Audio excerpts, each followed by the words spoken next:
Doctor Zakir নায়েকের কাছে আমার প্রশ্ন, আল্লাহ কেন চিরস্থায়ী জাহান্নাম সৃষ্টি করেছেন? আমি আপনাকে একটা প্রশ্ন করছি, যেমন মৃতকে জীবিত করা, অন্ধকে দৃষ্টিশক্তি দেওয়া, সমস্ত বার্তাবাহক, এমনকি আমার প্রশ্ন হলো তিনি কার শক্তিতে এসব করেছিলেন?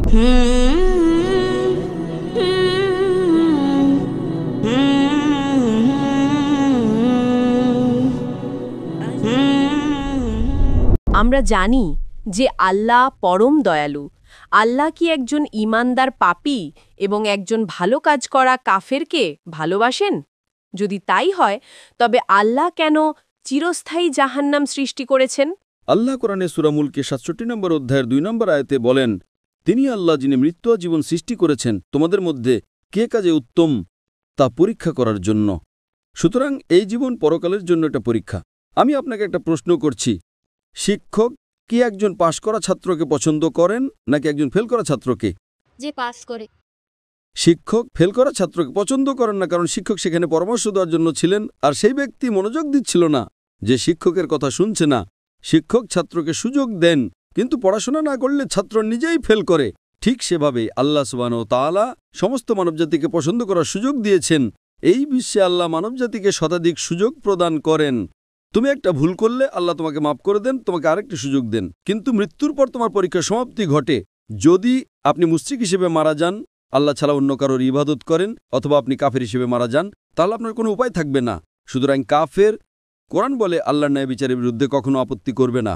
তারা স্বীকার করবে যে তারা ভুল ছিল, তারা শুধু আরেকটা সুযোগ চাইবে। আল্লাহ বলবেন অনেক দেরি হয়ে গেছে। তাই জীবনটা একটা পরীক্ষা, যদি ব্যর্থ হন তাহলে শাস্তি পাবেন। আশা করি প্রশ্নটা পেয়েছেন। ডক্টর জাকির নায়েকের কাছে আমার প্রশ্ন, যখন যিশু অলৌকিক কাজ করেছিলেন, যেমন মৃতকে জীবিত করা, অন্ধকে দৃষ্টিশক্তি দেওয়া, আমার প্রশ্ন হলো তিনি কার শক্তিতে এসব করেছিলেন, আল্লাহর নাকি পবিত্র আত্মার? এর উত্তর পবিত্র কোরআনেই দেওয়া আছে।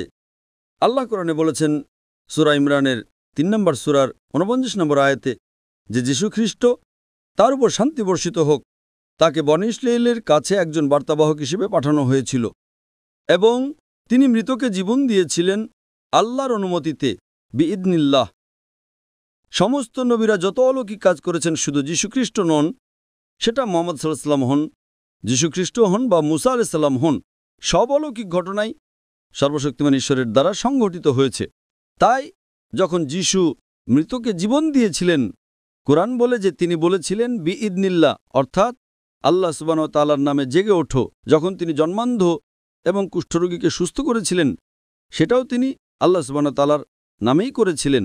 সমস্ত বার্তাবাহক, এমনকি মুসা আলাইহিস সালাম যখন সমুদ্রকে বিভক্ত করেছিলেন, সেটাও তিনি আল্লাহ সুবহানাহু ওয়া তাআলার সাহায্যেই করেছিলেন। সুতরাং সমস্ত বার্তাবাহক যখনই কোনো অলৌকিক কাজ করেছেন, সেটি ছিল আল্লাহ সুবহানাহু ওয়া তাআলার পক্ষ থেকে একটা মুজিজা, এটা প্রমাণ করার জন্য যে তারা ছিলেন ঈশ্বরের প্রেরিত পুরুষ। আশা করি উত্তরটা পেয়েছে।